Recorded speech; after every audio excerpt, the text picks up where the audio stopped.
Headlines प्रायोजक रामबंधू लोणचे आणि पापड, जोडी शानदार।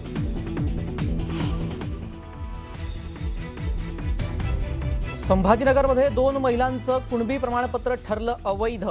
आरक्षण प्रक्रियेवर पुन्हा प्रश्नचिन्ह।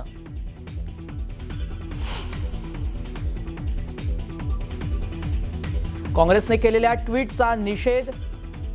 ट्विट करून काँग्रेसने दिवाळखोरी दाखवली तर दिलगिरी व्यक्त करून विषय संपत नाही। सुनील तटकरेंची काँग्रेसवर जोरदार टीका।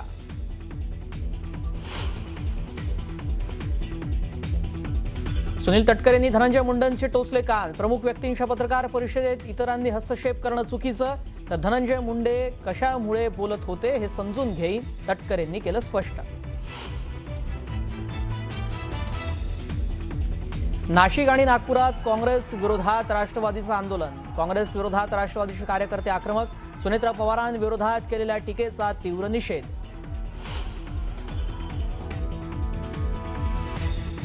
नाशिक शहरातील खड्ड्यांची मुख्यमंत्री फडणवीसांनी घेतली गंभीर दखल। 7 तारखेला बोलावली महापौर अधिकाऱ्यांची बैठक।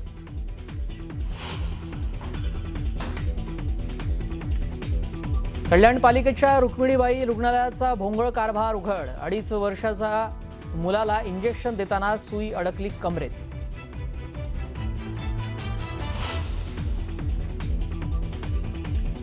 पुण्यात जुन्या कौटुंबिक वादातून 9 महिन्याच्या बाळाच्या तोंडात फेविकॉल ओतलं। एका महिलेसह 3 विरोधात गुन्हा।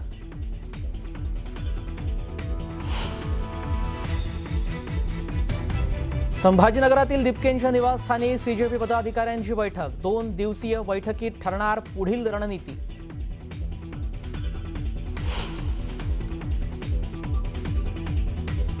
बंगल्यासाठी पालिका पुन्हा 3 कोटी रुपये खर्च करण्यावर महापौर रितू तावडेंनी दिलं स्पष्टीकरण।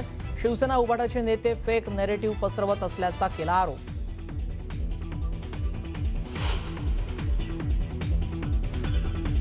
उजनीतील पाण्यामुळे भीमा नदीच्या पाणी पातळीत वाढ। पंढरपूरला पुन्हा पुराचा धोका।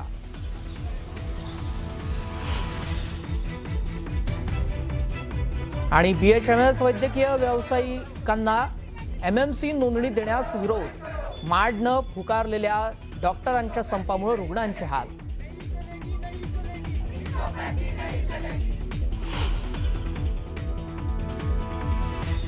नमस्कार, मी श्रेयस पांडे। आपण पाहताय न्यूज 18 मराठी, आवाज महाराष्ट्राचा। आता बातम्या सविस्तररित्या आपण पाहूयात। मराठा आरक्षणासाठी मनोज जरांगे पाटील यांनी आतापर्यंत 8 उपोषणं आणि अनेकदा आंदोलनं केली आहेत। या आंदोलनांच्या दबावामुळे सरकारने अध्यादेश काढला आणि हजारो मराठा बांधवांना कुणबी प्रमाणपत्र मिळून ओबीसी प्रवर्गातून आरक्षणाचा मार्ग खुला झाला। मात्र आता याच कुणबी प्रमाणपत्रांपैकी काही प्रमाणपत्र अवैध ठरत असल्याची प्रकरणं समोर येत आहेत। संभाजीनगरच्या ज्योती शिंदे आणि गंगापूर येथील नगरपरिषद सदस्य वर्षा गायकवाडांचं कुणबी प्रमाणपत्र अवैध ठरवण्यात आलंय। त्यामुळे आरक्षण प्रक्रियेवर पुन्हा एकदा प्रश्नचिन्ह निर्माण झालाय। मराठा आरक्षणासाठी मनोज जरांगे पाटलांनी 29 ऑगस्ट पासून पुन्हा आंदोलनाचा इशारा दिलाय, तर दुसरीकडे मराठवाड्यातील मराठा आरक्षण आणि कुणबी नोंदींबाबत ही धक्कादायक माहिती सध्या समोर आली आहे। या संदर्भातली अधिक माहिती आपण जाणून घेऊयात आमचे प्रतिनिधी अविनाश कानडजे यांच्याकडून। अविनाश, 2 महिला अशा आढळलेल्या आहेत तिथे आपल्याला दिसतात की ज्यांचं अवैध निघालेलं आहे प्रमाणपत्र। कशा प्रकारची चौकशी तिथे केली जाते आहे आणि हे अवैध ठरलं का?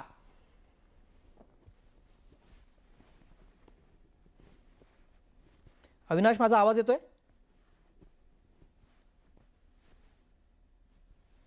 काही तांत्रिक कारणास्तव अविनाश यांच्यापर्यंत आपला आवाज पोहोचत नाही। त्यांच्याशी संपर्क करण्याचा प्रयत्न आपण करूयाच। मात्र सध्याची आपण ही अपडेट पाहतोय, महिला सदस्यांचं कुणबी प्रमाणपत्र हे अवैध ठरवण्यात आलेलं आहे। त्यामुळे कुणबी प्रमाणपत्रांवर आता एकदा प्रश्नचिन्ह उपस्थित झालेलं आहे। 29 ऑगस्ट पासून परत मनोज जरांगे यांनी आंदोलनाचा इशारा दिलेला आहे आणि आता अशा प्रकारची घडामोड समोर आल्यानंतर या कुणबी प्रमाणपत्र वाटपाबाबत आता प्रश्नचिन्ह उपस्थित केला जातोय। वर्षा गायकवाड यांचं असं नाव आहे, गंगापूरमधील नगर परिषदच्या सदस्य आहेत ज्यांचं हे प्रमाणपत्र अवैध ठरवण्यात आलेलं आहे। मराठवाड्यामध्ये काही कुणबी प्रमाणपत्र हे अवैध ठरवण्यात आल्याची माहिती समोर आलेली आहे। यानंतर पुढची बातमी बघूया। पुण्यातील नवले पुलाजवळील राष्ट्रीय महामार्गाच्या उपमार्गाची अक्षरशः चाळण झाली आहे। न्यूज 18 मराठीच्या ग्राउंड रिपोर्टमध्ये अनेक ठिकाणी रस्त्यात खड्डे नसून खड्ड्यात रस्ते शोधण्याची वेळ आल्याचं चित्र समोर आलं। पावसामुळे काही ठिकाणी मोठ्या खड्ड्यांना तळ्यांचं स्वरूप आलं. त्यामुळे वाहन चालकांना मोठी कसरत इथे करावी लागते. हा रस्ता महापालिकेने दुरुस्त करायचा की राष्ट्रीय महामार्ग प्राधिकरणानं यावरून संभ्रम कायम आहे. मोठी दुर्घटना होण्यापूर्वी प्रशासनानं तातडीनं कारवाई करावी अशी मागणी इथले नागरिक करतात. रस्त्यांवर खड्डे पडायची बातमी करण्यासाठी आम्ही पुणे बेंगलुरू महामार्गावरती आलोय. या मार्गाचा पर्यायी रस्ता जो आहे, ज्याला सर्व्हिस रोड असं म्हटलं जातं, तो हा सर्व्हिस रोड आहे.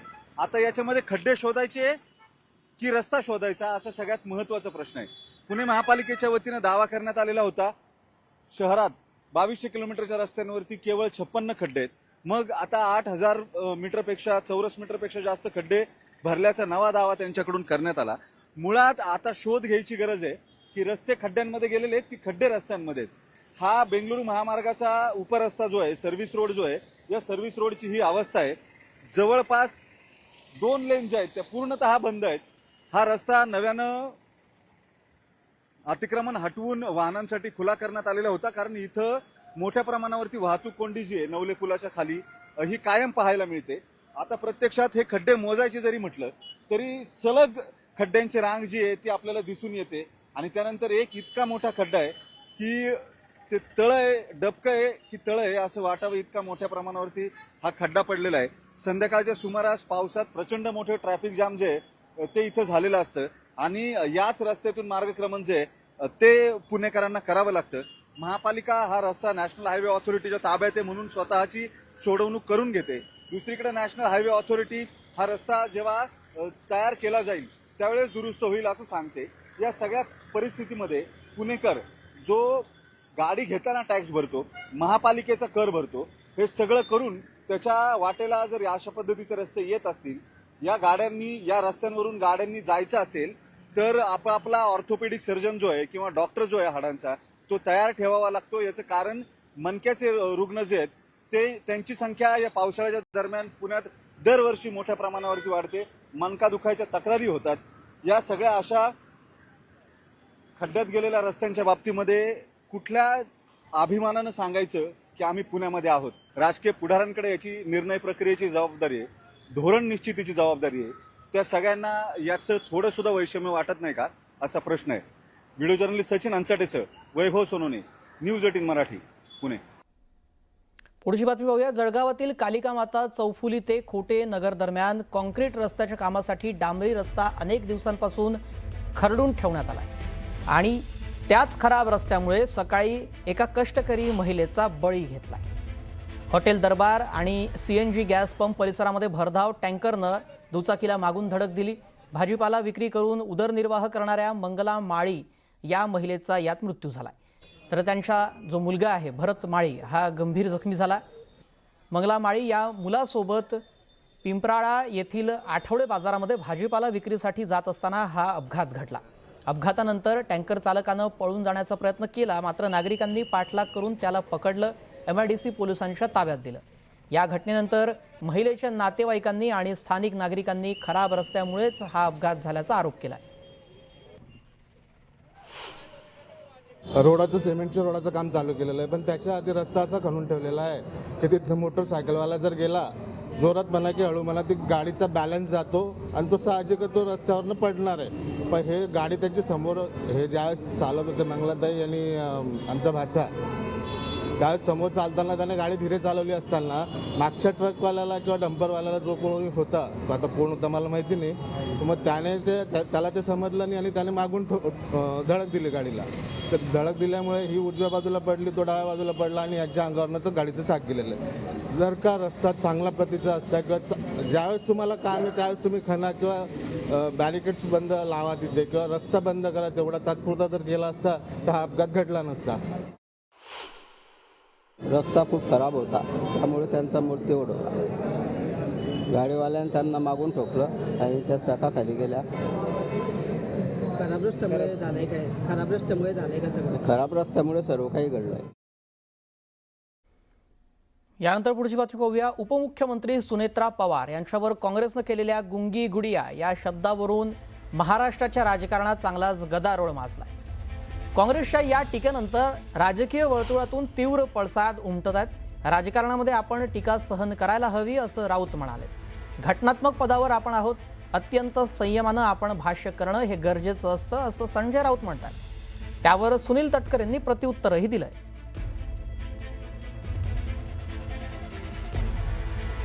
धनंजय मुंडे ह्यांनी त्यांच्या समोरच्या माईकचा ताबा घेतला असं मी ऐकलं आणि पत्रकार परिषद गुंडाळून त्या निघून गेल्या.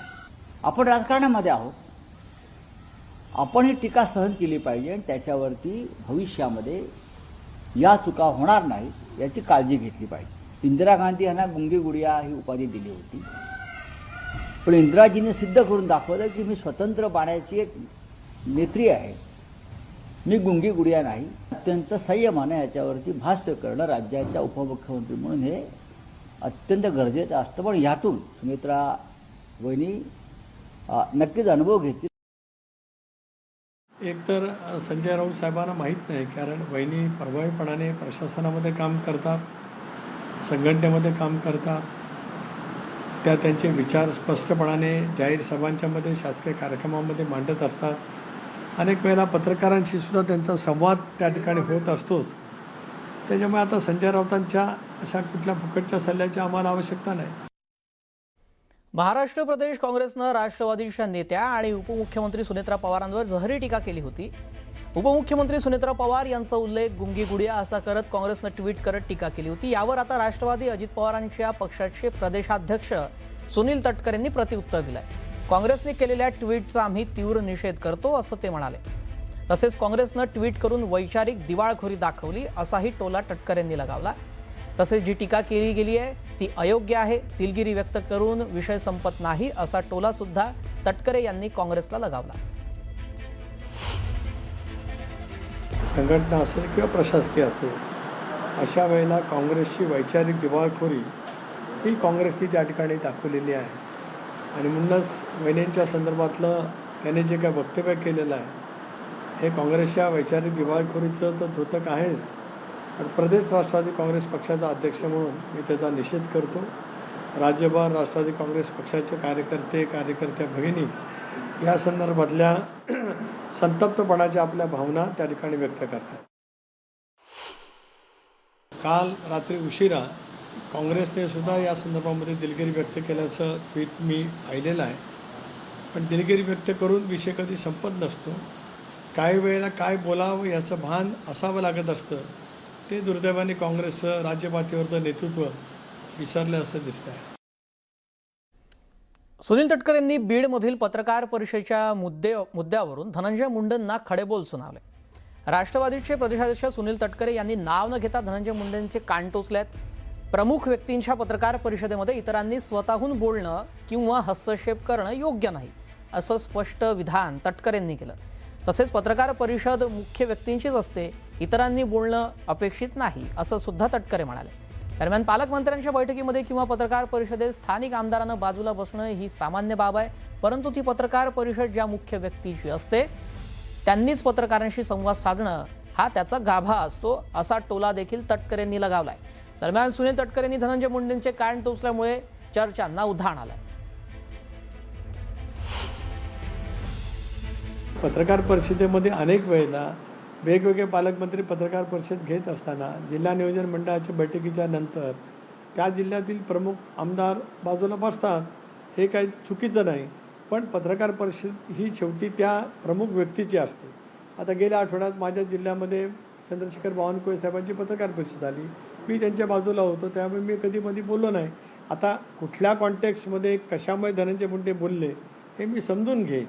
शेवटी पत्रकार परिषद ही मुख्य महनीय व्यक्तीची असते. अशा वेळेला बाजूला बसणं ठीक आहे, पण बाजूला बसून पत्रकार परिषदेमध्ये भाग घेणं हे सुद्धा काय योग्य असं मला वाटत नाही. मी धनंजयच्या जवळ मला काय पूर्णपणाने बोलता आलं नाही. त्याच्या अगोदरसुद्धा मला कोणीतरी व्हिडिओ पाठवला होता, त्याची सत्यता माझ्याकडं नाही. कारण तिथे शेवटी ज्या वेळेला उपमुख्यमंत्री म्हणून पालकमंत्री म्हणून वहिनी जातात, त्यांची ज्या वेळेला शासकीय बैठक असते त्याच्या अनुषंगाने ज्या वेळेला पत्रकार मित्र येतात त्या संदर्भातलं व्यवस्थापन जिल्हाधिकारी आणि जिल्हाधिकाऱ्यांच्या कार्यालयाने किंवा जिल्हा माहिती अधिकाऱ्यांनी करायचं असतं. ती काय व्यवस्थितरित्या केलं गेलं नव्हतं, म्हणून पत्रकारांचा राहुश हा जिल्हा प्रशासनावरती आणि जिल्हा माहिती अधिकाऱ्यांच्या वरती होता. अशा वेळेला पत्रकारांना विनंती करून धनंजयनी त्या ठिकाणी पुन्हा त्यांना बोलवतं असं माझ्या कानावरती आहे. मी काय धनंजय मुंडेंजवळ माझी काही चर्चा नाही किंवा मला त्याच्या संदर्भातली सखोल माहिती त्या ठिकाणी नाही. आणि म्हणूनच नेमकं त्यावेळेला काय घडलं हा भाग नाही, त्याबद्दलची जी काही टीका टिप्पणी केली गेली काँग्रेसकडनं ती अत्यंत अयोग्य आहे.